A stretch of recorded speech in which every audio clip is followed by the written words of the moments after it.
Hello, my name is Charles McDaniel, and I've been tasked with trying to give you an overview of what forecasting and sales is. This is going to be a short video, and I'm going to try to keep it to the ABCs as simple as I can, as far as my well, sales and forecasting.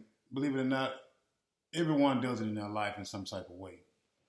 Forecasting is looking out into the future about something that you want to carry today.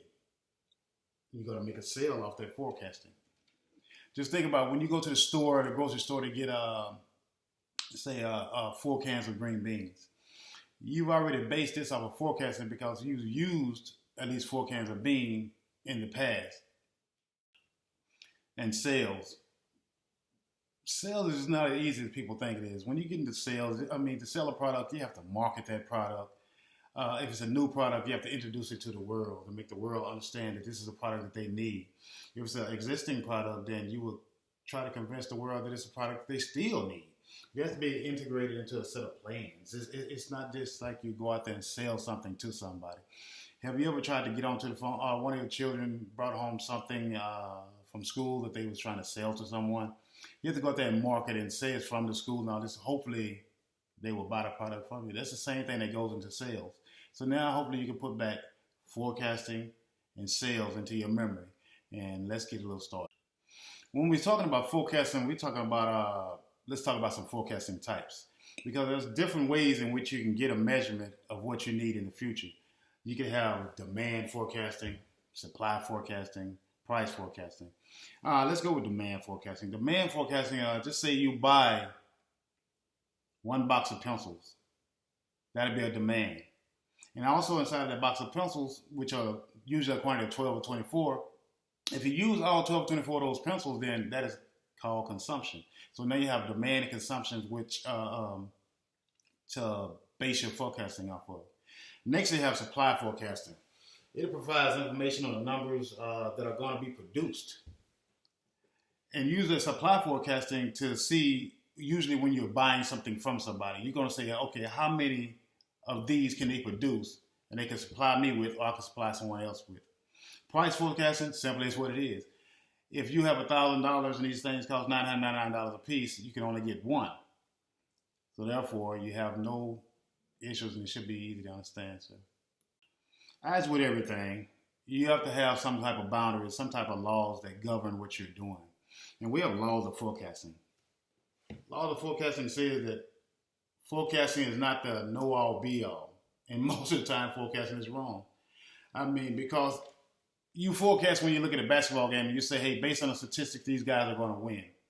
That's not saying definitely that this team is going to win, but this is a best guess estimate. That's the same thing that happens in forecasting. Forecasting is no substitute for calculations that are in your hand. If you have calculations of exactly what you need right then and there, then you have no need to forecast. There are 4 laws of forecasting. All of them pretty much say the same thing.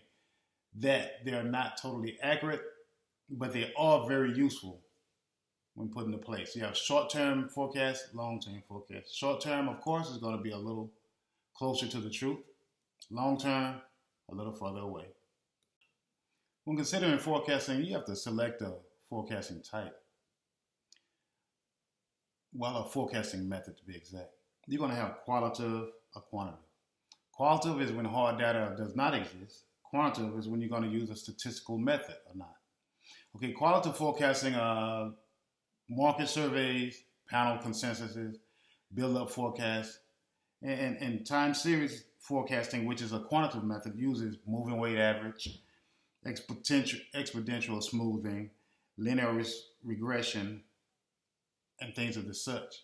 Because there are statistics and there are hard facts, hard numbers that they can use when you're using. Once you choose a forecasting method, of course you would want a way to actually be able to measure how accurate that forecast is. And I've learned that there are 5 simple measures of forecasting accuracy. FE, which is forecast error for period. MFE, which is mean forecasting error.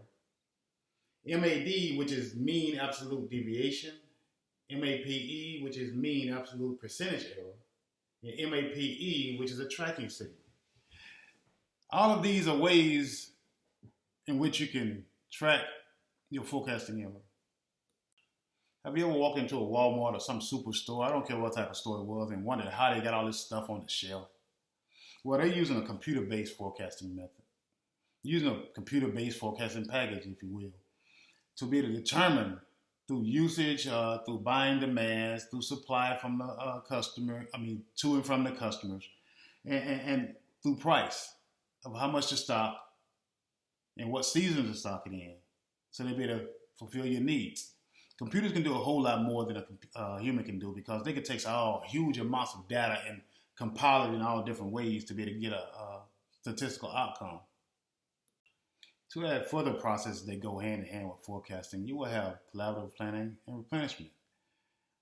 All these three joined together is when the supply chain managers or supply chain systems get together and agree upon how they're going to do business with this information that they've got from the technology people. While you're getting all this forecasting done, this come to a head, then you have to